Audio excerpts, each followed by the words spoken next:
have noticed and I've been reflecting on a very disturbing pattern that I've seen with governance in South Africa for the past 30 years.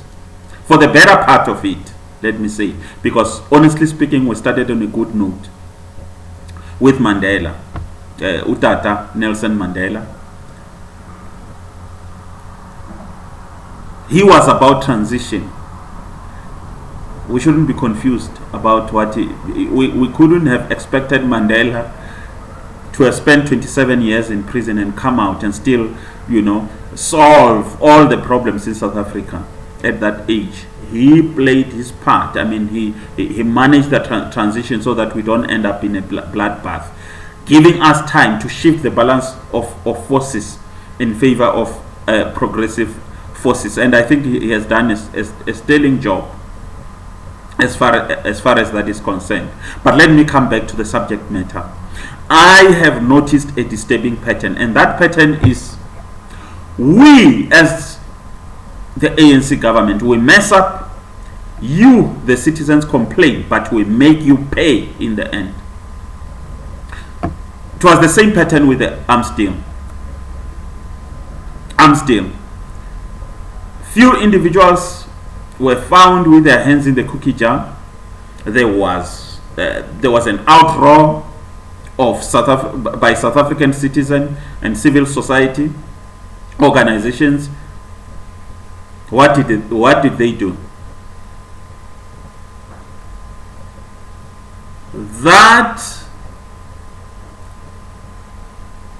tried and tested tactic was deployed.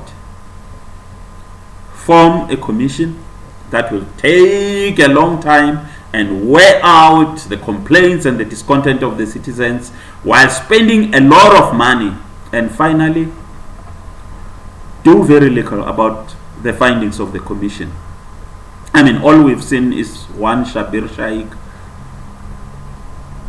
who spent a few years in jail and got sick and got released.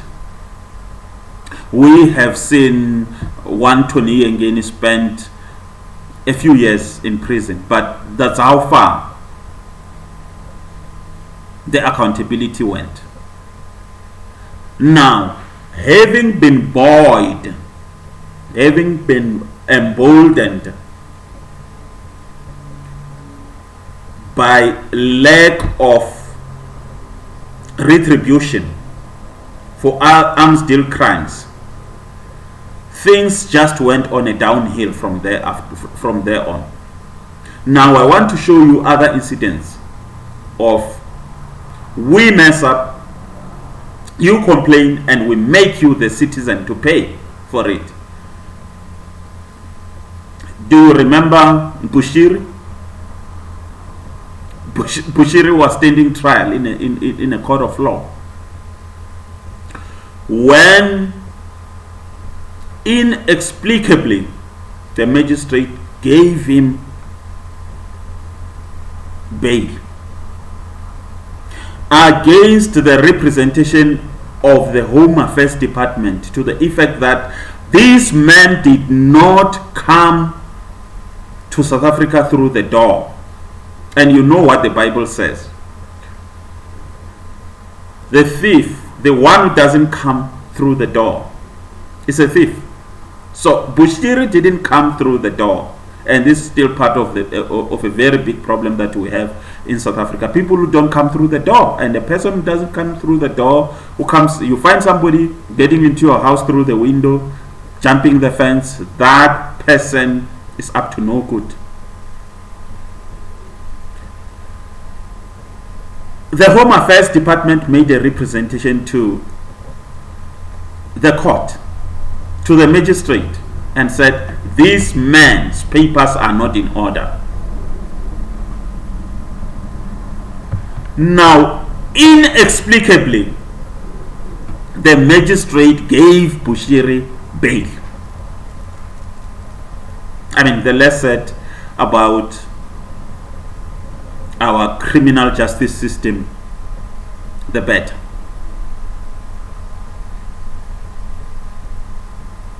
And Bushiri did not waste any time. Upon receiving bail, he made for the door. Or let me say, he made for the window or the fence.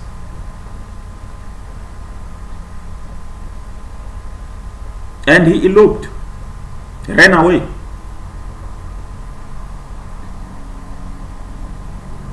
What is happening now? There was an outroar. People questioned as to how that could have happened. And there was this make-believe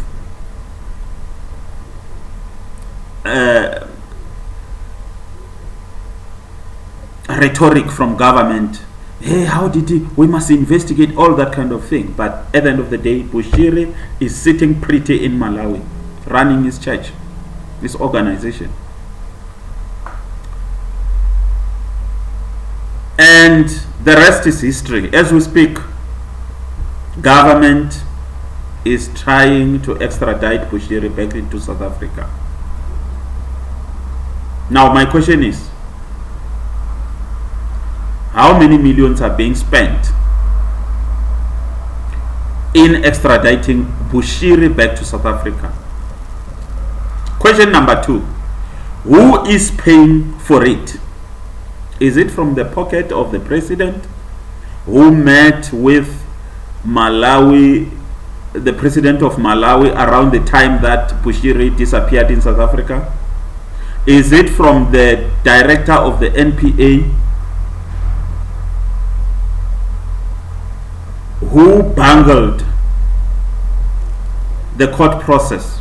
Is it the magistrate who, for reasons known to herself, chose to give Bushiri bail against the advice, the representation of the magistrate, that Bushiri did not come into South Africa through the front gate?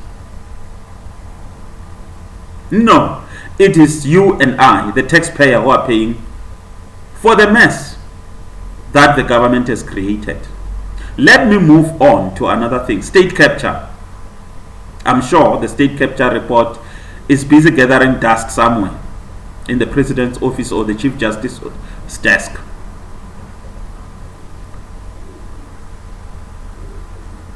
Now, state capture was about grand looting of resources for the benefit of some foreign Indian family,